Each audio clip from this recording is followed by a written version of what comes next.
So welcome everybody to this event organized by Students for Liberty and by FundaLib, our always helping partners. And I'm very glad to present to all of you Scott Hodge, who is the president of the Tax Foundation, one of the oldest think tanks in the United States. It was founded in 1937, and they do a great job exposing the international situation of taxation and also helping partners like FundaLib and the Taxpayers Union of Spain developing index like this one they have presented during this week about autonomical fiscal competitiveness. Very glad to have you here, Scott. Thank you. Thank you very much for coming. Well, let me, if I could, tell you a little bit about the Tax Foundation, and maybe step back and tell you about my story and how I got here and how I got to the Tax Foundation. As he mentioned, the Tax Foundation is one of the oldest think tanks in the United States, and actually one of the oldest think tanks anywhere. And how I got there is kind of an interesting story. But the Tax Foundation is today more successful than it's ever been, and it's been an interesting story in and of itself. Last year, our website got 19 million visitors.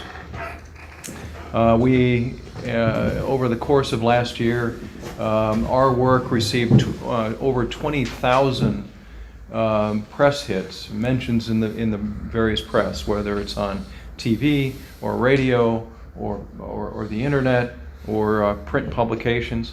We have thousands of Twitter followers, thousands of people on Facebook who follow our work, and it hasn't always been that way. Let me tell you kind of how I started in the Liberty Movement, and then how I got to the Tax Foundation, and how we built the Tax Foundation into the successful organization that it is today. I started in the Libertarian Movement in 1981, and it just so happened that I picked up I was telling them earlier, I picked up a used copy of Atlas Shrugged. It was tattered and sort of dog-eared, this paperback copy that was printed in probably 1970. I read this book, and I was, like many of you, amazed. I thought, this is it. I found something that really moves me. And I happened to listen on the radio one day. Some people being interviewed called themselves libertarians. I thought, wow, this sounds awfully familiar. Well, it turns out they said, well, contact us if you'd like more information, and I did, and I got to know these people. I was living near Chicago at the time, where I grew up, and I got involved with these libertarians. And one thing led to the next. I read more about libertarianism. I read more about free market economics. And I read this little book by a fellow by the name of Robert Poole. Now, maybe you don't know Robert Poole, but you know the Reason Foundation, yes. Which is another think tank and libertarian group in the United States. And Bob Poole, as he's called, was one of the founders of the Reason Foundation. And he wrote this simple little book in, I think, 1980 called Cutting Back City Hall. And what was so wonderful about this book is that it provided examples, simple stories of how the free market had solved local problems. Cities that had contracted out with private fire departments, private street sweepers. They even had private police departments. They used competition to solve problems. They had, this was even before a lot of private schools, they had contracts for schools. It was a wonderful little book because what it did is it took the theory out of Ayn Rand and it put it into practice. And I thought, this is wonderful. The free market really works because here are examples of how it works.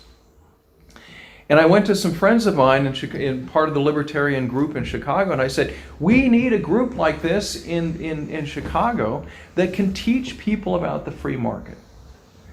And this wise old man who I knew that ran this little libertarian book club this reading group. They read Mises and Hayek and so forth. And he said, well, go write a business plan. I didn't know anything. I was 23 years old. I didn't know anything. I hadn't even gone to college yet. So what I discovered is if you don't know any better, it's amazing how much you can accomplish. And I went off and I started looking around for examples of think tanks. And you have to think at this time, in 1982 it was, that the Heritage Foundation was only 8 years old. The Cato Institute was only a few years old, and it was located in San Francisco. There were really no other examples of think tanks anywhere. There were a few, maybe in Europe and some, but there was very little to base this project on. So I kind of made it up. And I put together this business plan for what became the Heartland Institute, which is a libertarian think tank based in Chicago that is still going today, 35 years later. And I took this proposal back to these guys, and I said, well, here it is. And we can run this think tank on $15,000 a year. And they laughed. I was very naive, but they liked the idea. And so this gentleman convinced 20 of his friends to put up $1,000 a year for 3 years to provide the seed money for what became the Heartland Institute. And the Heartland Institute, I don't know, has a $5 million budget this year, but so it's grown a lot over the years. But that's how it's sort of meager beginnings and how it started out. And most of us, like myself, when I was going to college, worked there for free as we got our start. And we mainly focused on privatization and talking about innovation in government and so forth. And it's expanded its portfolio considerably over the time. Well, following that, I decided to go off to Washington, and in 1988, I started working at the Heritage Foundation, analyzing the federal government's budget, tax policy, and that sort of thing. And I worked there for about 10 years, and I took a little detour from there and worked at a grassroots organization that spent a lot of time trying to promote the flat tax and Social Security reform and other free market ideas by rallying people at the grassroots. And in 2000, some people at the board of directors of the Tax Foundation needed a new head of the organization. The former director went to work for a member of Congress. He was an excellent economist, but he wanted to work in Congress trying to promote tax reform. And so all of a sudden, this group needed a new director, and they came to me and asked me to head it up. Well, once again, this is a matter of how you should do a little more investigation before you take a job. When I was handed the reins of the Tax Foundation, they had been suffering 7 consecutive years of declining contributions. So it had been shrinking in size. So when I took over, there was only six employees and a budget of around $1 million. And you have to understand the Tax Foundation at that time was a very old institution. As he mentioned, we were formed in 1937. There was a time that the Tax Foundation, back in the 1950s, 60s, and 70s, had over 40 PhD economists. It was one of the most renowned organizations, and it had been left to die because it was under bad management. When I took over, it had only one thing that people knew it did, and that was a thing called Tax Freedom Day. And some of you may know a little bit about Tax Freedom Day. And it's a fun little calculation that we do to show people. Event, no? Huh? It's an event around Christmas, no? Well, about what time? It's Christmas? an event around Christmas. Yeah. Well, every country is a little different, yes. But it keeps creeping into the year. And that's all people knew that we did, was Tax Freedom Day. And most people saw it as kind of a nice little thing. but it was not much to base, your credibility on. So I had to build the credibility of this organization. We had to rebuild it. And so there were kind of two approaches that we did. One was fundraising, and we had to start reaching out to private foundations. I'll back up. At the time I was hired, we were 100% corporately funded by businesses. And so I had to reach out to foundations and individuals, but more importantly, we had to rebuild the brand. We had to rebuild the academic credibility of the organization. And we had to make people believe that what we did was useful and academically rigorous, and that it was non-partisan or non-political. What most people didn't know, thanks to me, that the Tax Foundation is a pretty libertarian organization, but we don't wear it on our sleeve. We wear it in our publications in a very subtle way.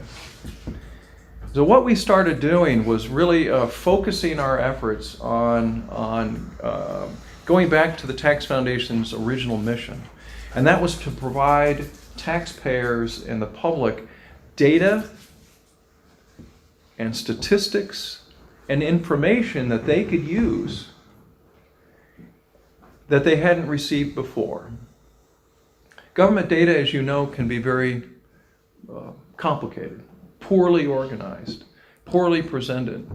And so we found ways to present data in a way that people could actually understand and then they could use.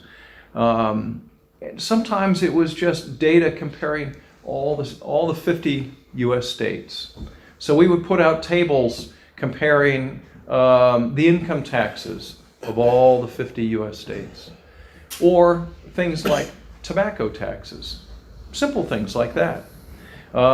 Beer taxes of the states. It's amazing how much press attention when you compare beer taxes across the states. But that kind of data, it gave us a lot of credibility. And reporters and newspapers would just print the data saying, according to the Tax Foundation, and that was it. They didn't label us as saying, according to the Conservative Tax Foundation, or the Libertarian Tax Foundation, or the Business-Backed Tax Foundation. They just said, according to the Tax Foundation, here's this data about your state, or here's the data about the federal government. And so that started to build our credibility over time. And then I decided, since we had all this data, especially on the states, let's pull it together into an index, much like what Juan and Roxana and FundaLib have done. And we did a comparative index across the 50 US states about their tax climate, their business climate. And it's called the State Business Tax Climate Index. And what we did with the index, which I think turned out to be rather clever, which may not have been the intent, but I look smarter now in retrospect, now 18 years after we started doing it, is that we built our values and our philosophy about what good tax policy is and what good economics is into the index. So the index is about two things. It's about neutrality in tax policy. So in our philosophy, taxes should not guide personal or business behavior. Mm-hmm. It should be the last thing you think about. And so we wanted to look at all of the various tax rules of the states and make sure, or judge how influential those rules were on behavior. And so that's how many of the state taxes are ranked in terms of how they affect economic decisions. And then there's competitiveness, how low those rates are relative to other states. And so what we discovered by doing that, and year by year went by, and we got more and more attention for it, and it began to change the behavior of our states and our state politicians, because they're always very nervous about how they rank compared to other states. They're very insecure. So if you can play into their insecurity, you can get them to come to us and say, well, how do we go from being at the bottom of your index to the top? Aha, then you've got them. And so we would start working with them and say, well, if you change this and this and this policy, you'll rise in the ranking. And they started doing that little by little. And we started building a reputation on that. And of course, at the same time, we were also analyzing policy in Washington for the Congress and the White House. And we were building a reputation with that. Well, the next thing we did is build a tax model, a macroeconomic tax model, in which we can analyze federal tax policy, national tax policy, and measure its impact on the national economy, on how many jobs would be affected by that tax policy, how much investment, how much people would work, the number of people employed, and of course it would look at how tax policy would affect government revenues and the deficit and things like that. And this is a very powerful tool which we call the Taxes and Growth macroeconomic tax model. It too is infused with our principles of what is good policy and good economics. You can't fool the model. Your policy either creates economic growth or it doesn't. And so the great thing about it is it's objective. It has our principles built into it, but it's objective. It's seen as credible and objective. And we were very fortunate that a couple of years ago, a number of Republican presidential candidates asked us to start measuring or modeling their tax proposals. And over the course of months, 12 of the major Republican candidates asked us to model their plans. So we had to do it all secretly because this candidate we didn't want them to know that we were measuring that candidate's, but they all wanted to have the most pro-growth tax policy. So there was competition among them because the first one that used our model to do his tax plan created, I don't know, an enormous amount of economic growth. And they all said, well, I want to have more growth than that guy. So there was this competition over who was going to have the most pro-growth tax cut plan. We built a great reputation from that. And sooner or later, we were working with members of Congress and the tax writing committees to help them. And then Trump wanted our help doing his plan when he became the front-running candidate. So after he got elected, we were now working with the White House and we were working with Congress to help them model all of their various tax plans. And that finally became what's called the Tax Cuts and Jobs Act. We learned over time kind of a secret and what one of my board members calls the Microsoft approach to tax policy. Now, what does he mean by that? Well, how many of you have ever designed or used an app on your phone? You use Apple or Apple or Google, or you use Microsoft Windows. What's the key? What's the key to those things? Easy. Well, they're easy, but they're a platform that if you want to write software, or if you want to write an app, you have to conform to their standards and their principles, right?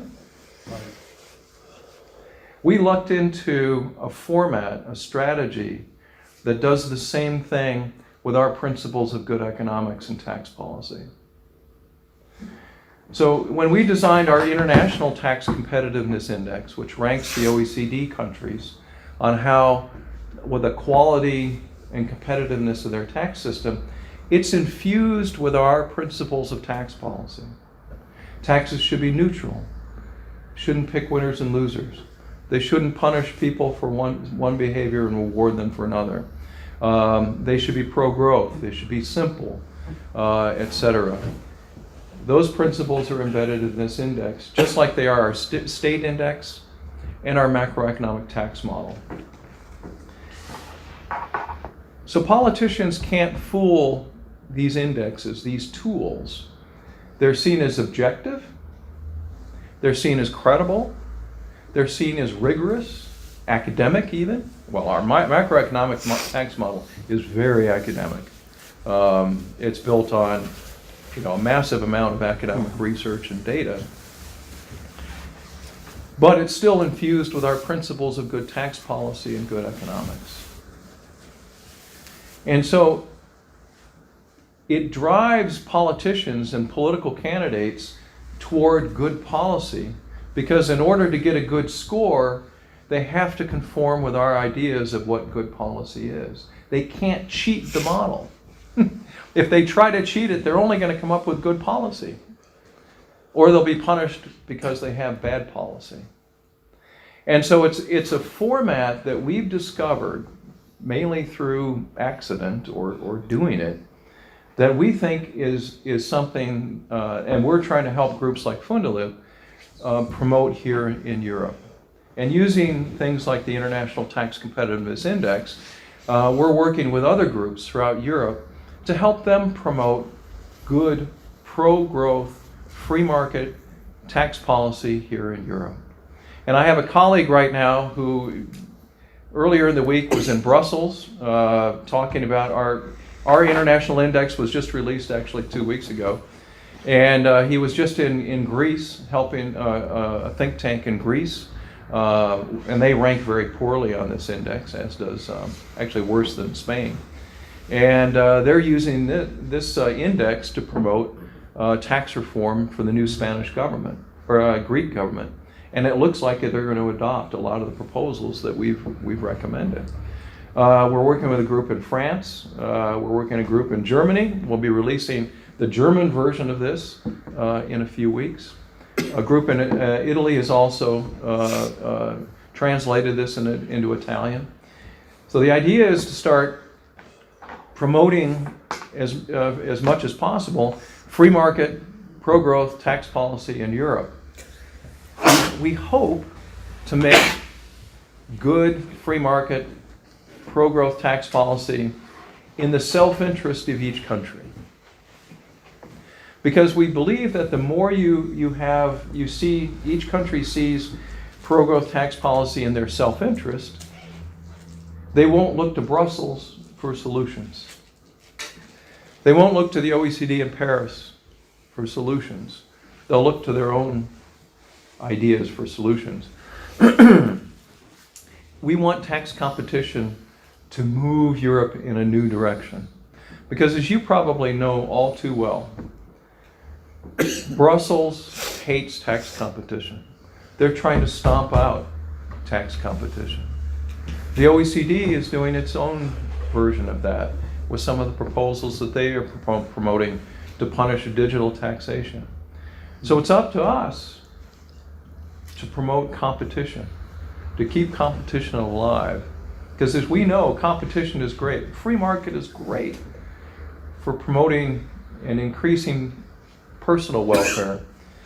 But if you have tax competition between countries, all moving toward better tax policy, it'll raise everyone's standard of living. So we think that this is a way to go. This is a way to promote our ideas in a way that is seen as objective, non-political, academically rigorous and credible, and very, very effective. So anyway, that's our story. That's how we got here. That's how I got here. And over the time, the Tax Foundation has grown from this little band of people, 6 of us who fit in this room like this.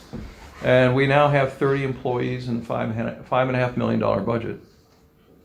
And we've gone from mainly focusing on local U.S. policy to now global policy.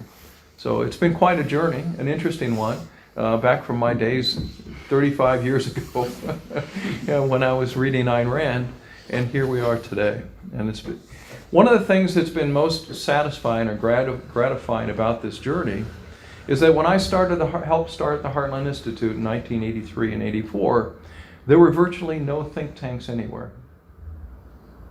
Now, every U.S. state has its own think tank.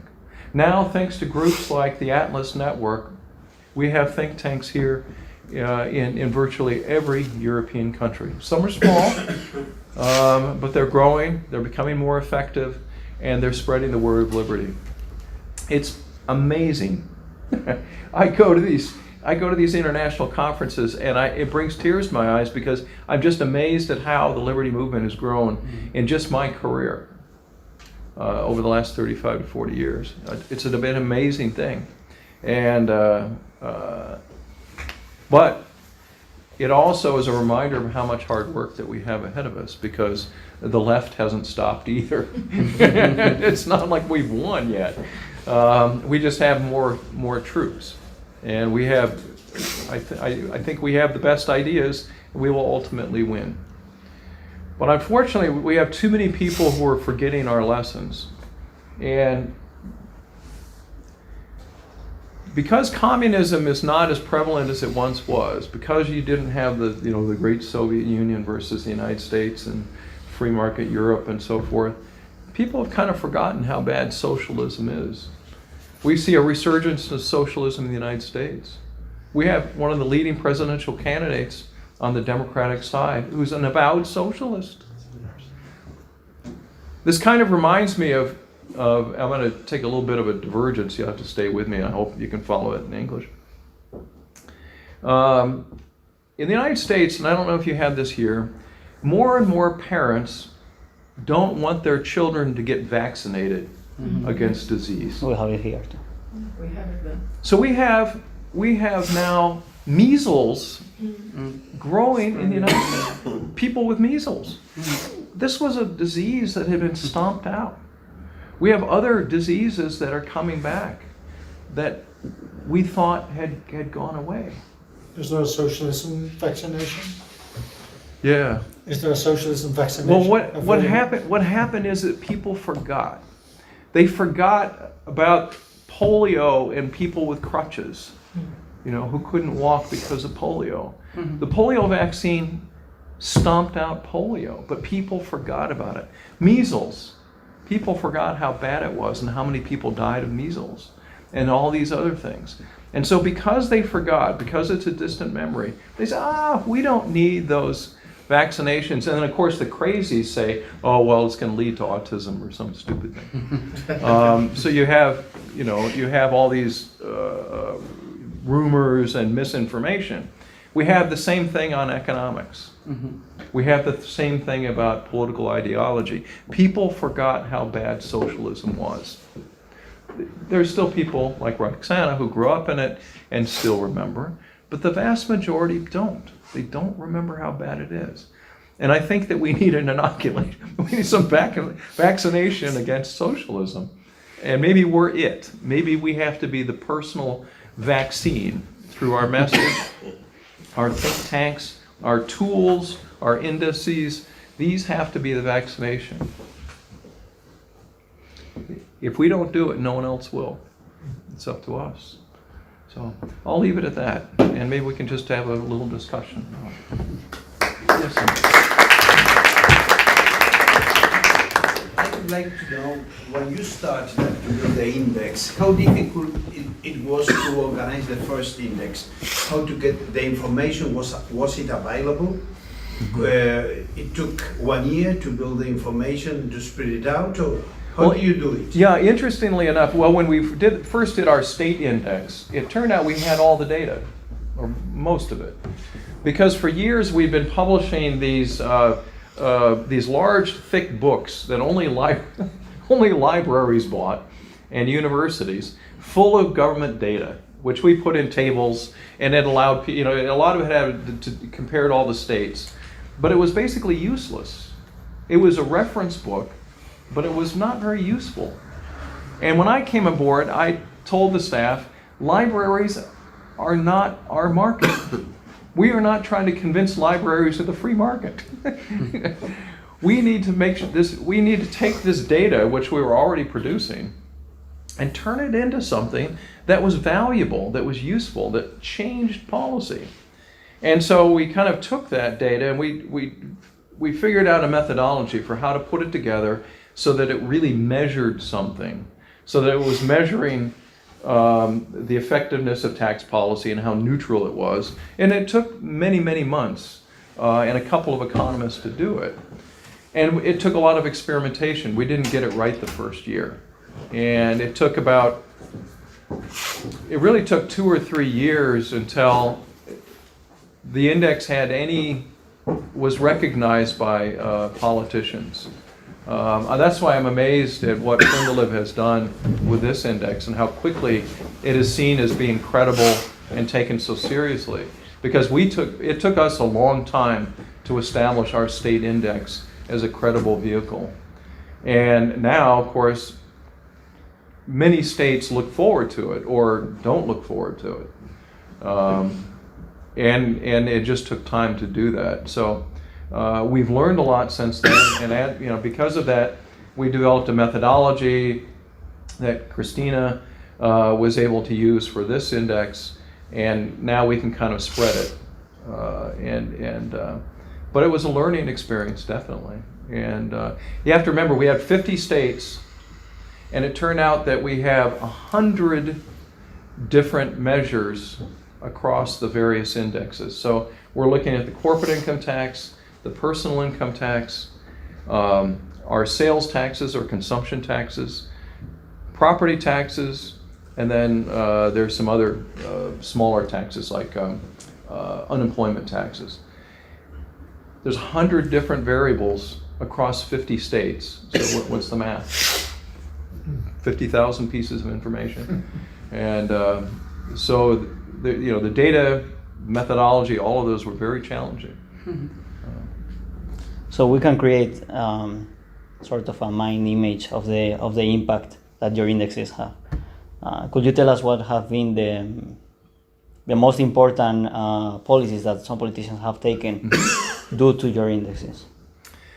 Maybe the best one, there are two on opposite ends of the political spectrum. Mm-hmm. The first one is Governor Andrew Cuomo, who is the governor of the great state of New York. New York was like your France of Europe. It had the worst tax system in all of America, and it ranked 50th or worst on our index year after year after year. And he was tired of hearing about, in the press they would say, well, Governor, once again New York is ranked 50th or worse on this index. What do you think? Oh, that Tax Foundation, they're a bunch of jerks, and literally his chief of staff called us something much worse than that in the press.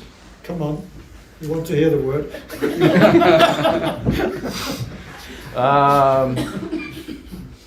Then one day he was up for re-election, so it was election time, and so this is a little bit before, not quite a year before election. I get a call one day on the phone. He said, please hold for the governor of New York. And he tells me that he wants to do something about their ranking. Okay, so can you come up and talk to us about this? So we fly up to Albany, New York, and you have to understand, it's like, imagine going to Iceland, where the snow is up to here and you're driving through. Anyway, we meet him and his staff, and he said, okay, I want to improve our ranking. How do we do that? And we worked with his economists for a couple of months developing a package of tax reform, mostly business tax reform or corporate tax reform. And he took it to the legislature and rammed it through the process. And lo and behold, they jumped over New Jersey and California, and now they're moving up. And so that was really amazing. The other side, and he's of course a very left of center politician. So this index proved you can actually motivate even left of center politicians. On the other hand, we worked with a governor of the state of Indiana, who is now Vice President of the United States, Mike Pence. And he's very much of a free market believer. And Indiana ranked below average for many years, and he wanted to improve it. So we worked with him year after year. They would do another tax reform every year, become a year of tax reform. Just little bits, not big packages, but little bites at the apple. And slowly but surely, they're now, I think, 10 or 11 on the index. So they are now one of the more competitive states. So what it's proved is that something like this, which is seen as neutral politically, academically rigorous, sound in terms of its economics, can motivate politicians on the left and the right toward better policy because it's in their self-interest to do so, both politically and, of course, in their state's interest to be more competitive. We hope that the international index has the same impact on national governments. And I think Juan and Roxana have already seen how quickly this regional index can motivate the regions to react. And I think you got a call today on that. Yes, the government of Castilla y León called us this morning, and also, we met the regional minister for taxation of Castilla-La Mancha on Monday and the one of Madrid yesterday. We had already met the one in La Rioja, but the government has changed now, a few months ago. So yes, I think that, as Scott was saying, this has been a success for 3 years already. And I really hope that it will continue for very many years to be so, because we have already documented 3 policy changes on the first year, after the first edition was published, then another 9 until April, and now Cristina is documenting some other ones in the past few months. But of course, some of the budgets the budget for 2020 is being discussed in many of the regional parliaments. So I'm sure that by January or February or December even, we will know of some other victories that we can claim, which are in line with what the index is saying. Some of the media yesterday were very interesting, like for instance, the television, the regional official state-run television of the Principality of Asturias was present there. They even asked the author Cristina to make a specific statement that they have broadcast in their news constantly, which is very clever, because that is a way, of course, to move the regional government to take the proper decisions. And it was interesting, because I was expecting them to be siding with the left, because the government that they get the money from is a leftist one now. And still, it turns out, I mean, if you read the article that they wrote, which is probably the same day broadcast, that's the same script that they used in the televised broadcast, it is more or less siding with us.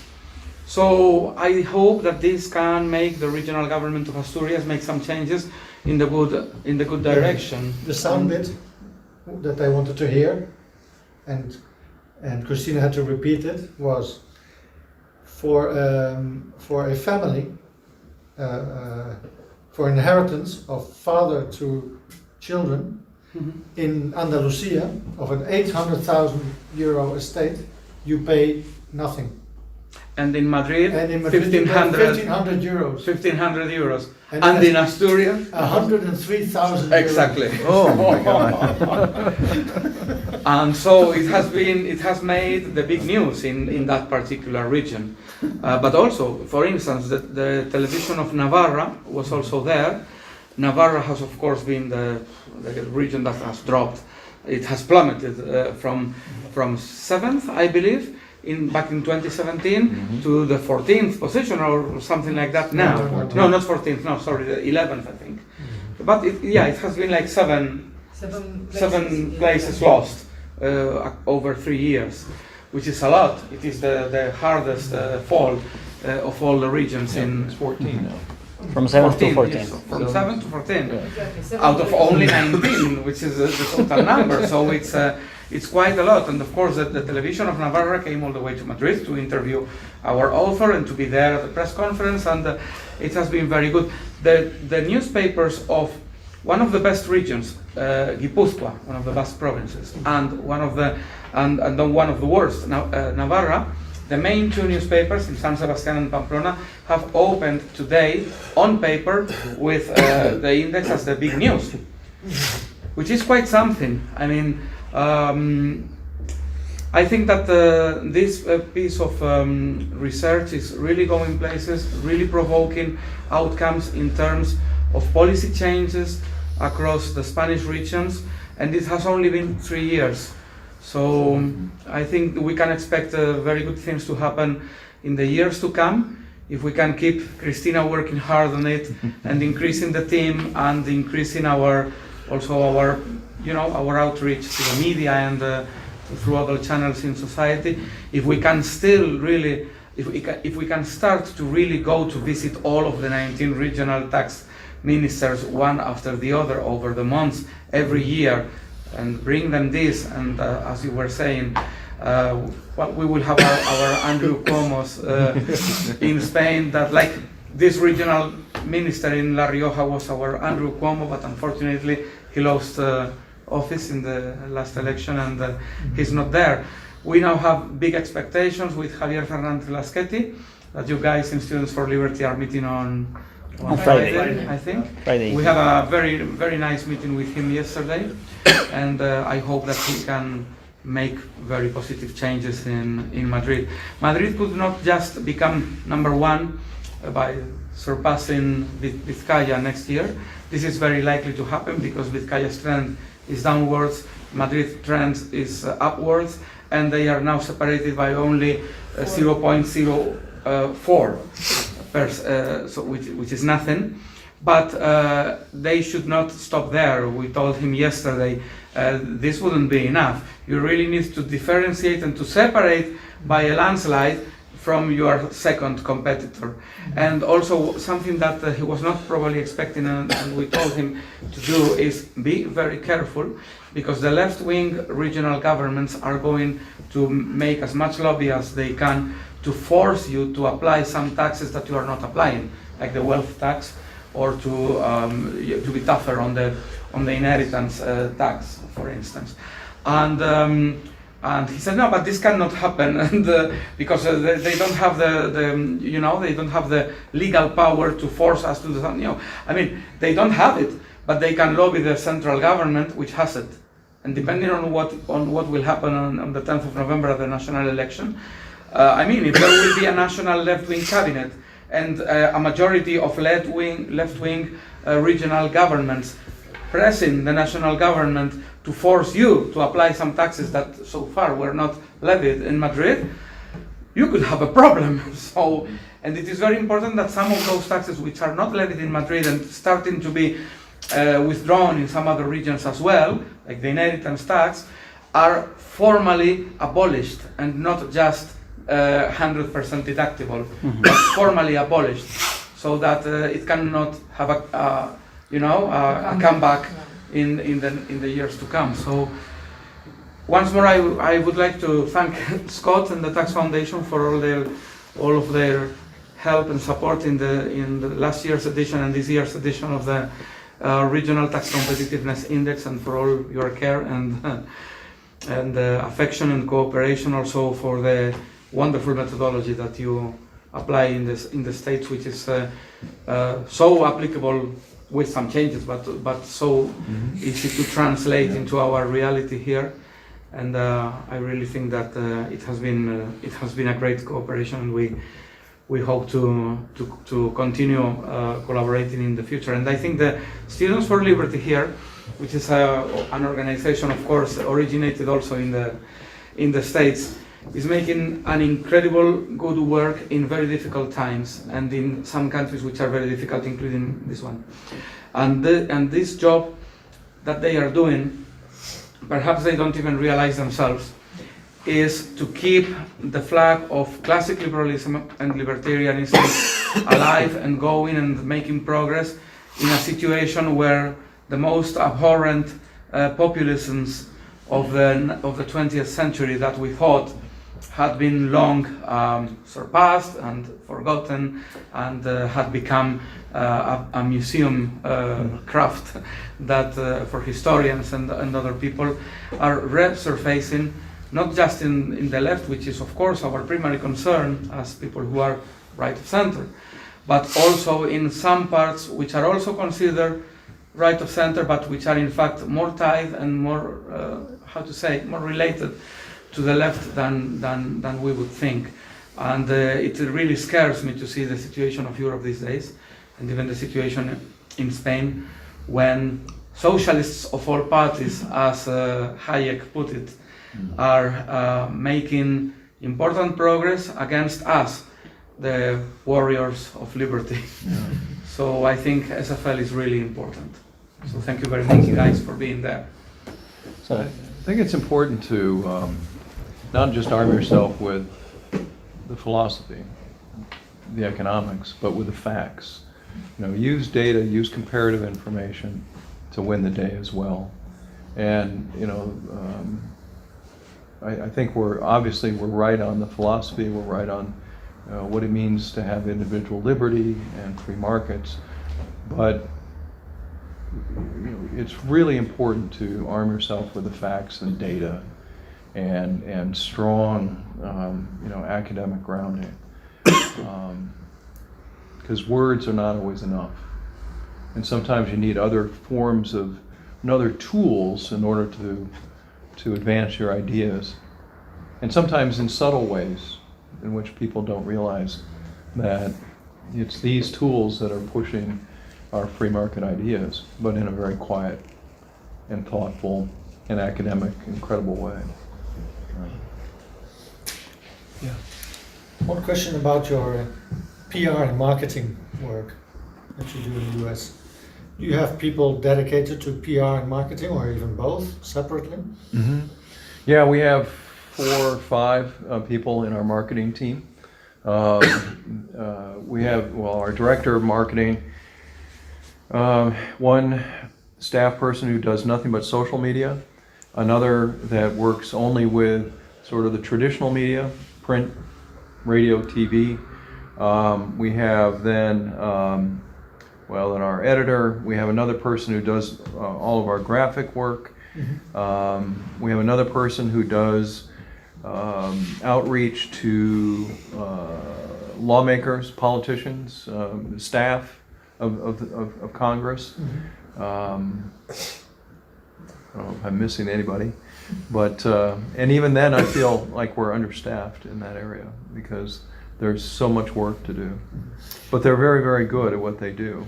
Do you have a large database of emails that you send out? And are they separated by topics and interests? Yeah, there are companies in the United States that specialize in providing a database of journalists or people in the media, mm-hmm. and you can then rent that. But I mean your own developed databases. Not for journalists because they change so often.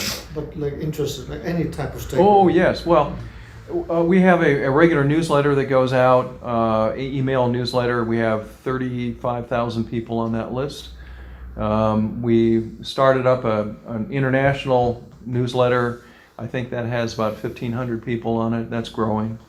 And we have some other databases that we've created of individuals who are... When you have high quality content, a study or any other type of high quality content, white books, e-papers, you make that available through your website? Everything is free on our website. Everything that we do is public information. Have you ever thought of requiring, before people download it, requiring their name, email, and telephone number? We've thought about that, but we don't want to scare people away. And I think there's a danger in that. Now, if you were to go to our website, taxfoundation.org, by the way. You'll get a little pop-up that will get, are you interested? Sign up here for more information. So we do it in a little subtle ways, and so there's no requirement in order to get the information. If you take that step at any time in the future, then you'll be able to do what is called inbound marketing. Yeah. I don't think you should be afraid, because you are creating value, Oh yeah. and there's always a quid pro quo in value. You don't have to ask for $10 or $5, but you can ask somebody for their email address, etc., and the permission then to keep them informed. Mm-hmm. Even you can choose if they say, I don't want to, you can even make it an option and then give it to them anyway. Well, you do get there's a little box that comes out. So if you're reading one of our articles or studies, there's a little bar or a pop-up bubble that comes out of the side that says, if you're interested in this, please sign up here. So it's not a requirement, it's just a suggestion. And as I say, we have 35,000 people who get our regular email newsletter. And how many downloads per year? Like hundreds of thousands? The state version of our index was downloaded 240,000 times last year, something like that. You've said it. You've got a gold mine, and you're not tapping into it because you think We've that not. you don't offer something of value. Oh no, we do. We know. Yeah. We've never been able to raise money doing it though. And that's the other thing. Is that I think people are used to getting stuff for free. So that's the challenge, is monetizing. Yes, I think. We are right now in the age of green discussion, if I can say that. So one of the solutions that all the lobbies are proposing right now is about make green taxation. Yeah. In Europe right now is become harder. The idea of making that. Mm-hmm. How is the situation in a state level in United States? Yeah, there's no one is doing it like a we have a lot of discussions about a carbon tax, but it's right now more among academics, think tanks. Some politicians have talked about a carbon tax, but it hasn't seemed to gain that much political momentum. The state of California has it's like a carbon trading system that's done nothing but then make Tesla very wealthy. Tesla is making millions of dollars because companies that produce a lot of carbon things need these credits, and because Tesla is based in California producing electric cars, they get all this, credit money. It's a complete scam. But outside of that, we haven't gone as far as many of the European countries in talking about, green taxes. So it'll be interesting to see how that develops. There are a lot of free market economists who are proponents of a carbon tax, and I'm a little more cautious. I'm a little more concerned about it. One, I don't know how you price it adequately. Because these sort of, Pigouvian taxes, these are taxes that you tax on things that you want to reduce the externalities. The challenge of these things is always setting the price such that it truly internalizes the externalities. And what's the price? And it could be sometimes set up by a bid, but the problem is you're affecting the price because you are setting up an amount of permits. So either way, if you want to control it, you have to affect it somehow. I think the most effective way is to set the goal of, for example, carbon dioxide emissions in kilograms or in whatever measure. And then once you have that goal, you can bid all the permits. So the price floats in the market somehow. What is the goal? The goal is, that's the problem. Is the goal will be to set up the amount of carbon dioxide emissions we want to Now, to what have. is the goal? The end goal is to have a Yes. cleaner energy, for example, no? Yeah, Free market will give you cleaner energy much faster than any sort of scheme. oh, well. In 20 years, We continue to try to subsidize, windmills and solar panels, and we've yet to make them effective. And if nothing else, we've made them addicted to government subsidies, and I don't know how we get them off. And for instance, in Spain we had a problem, especially in the Canary Islands with the windmills, precisely because they've altered the routes of the Birds. migration. Oh, the of birds, yeah, Yes, yeah. and it's a mess. we're killing millions of birds. Yeah. Showing your data, I think you are just pushing states and the countries to be more efficient in taxing people, just reducing the alícuotas Yeah. and reducing the tax burden on taxpayers. Are you taking credit for that? Did you measure the impact of just the fact of showing your indexes is having on politics in general, on tax burden, or just reduction of general expenditures of the government? Well, we can show some, certainly examples at the states, among the states that I mentioned, and the federal government. We are very involved in tax reform there. It's still too early to see how our international index is affecting change, because we're only in the 6th year of doing it. And it wasn't really until last year that we started doing a big marketing push in Europe in particular. You have to really, I have to step back and say, one of the reasons we did the international index the first time is to prove how bad the United States was in terms of its competitiveness. So we weren't really thinking about Europe at the time. We were thinking about showing how bad the United States was. And You were not so bad after all. no, well, we were back then, because at that time when we started doing it, the U.S. had the highest corporate tax rate in the industrialized world. We had a very bad system, and it was difficult to convince people of how bad it was. Now, since the tax bill that was passed in 2017, we've risen from 28th place to 21st place. So we've now jumped over Spain, by the way, which is in 23rd place. But I would not say that we're competitive yet. We still have a ways to go. One more question. Sure. What about the number of taxes? For example, in Argentina we have 164 taxes. Wow. So, did you measure any impact on reducing the quantity of taxes or simplifying taxes?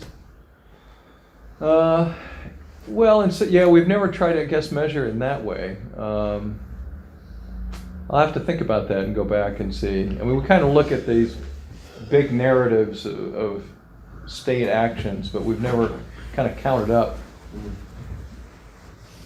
Yeah, I don't know if we have that many successes with, chopping, many taxes or eliminating them.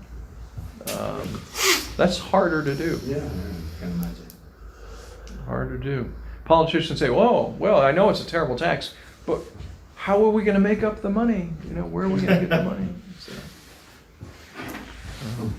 So we're having a very nice conversation, but sadly I have to say we are running out of time.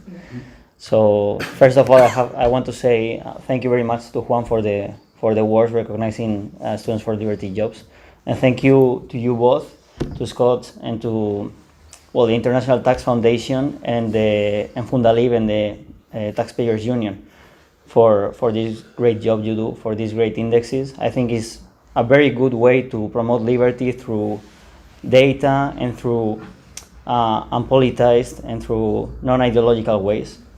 And it really touches people's lives when they live in one region or another, for example, and they have to pay huge amounts of taxes or very small amount of taxes, making huge differences among provinces or countries. So I think it really touches people. So it's a great job. Thank you very much. Thank you. And thank you to you all for coming.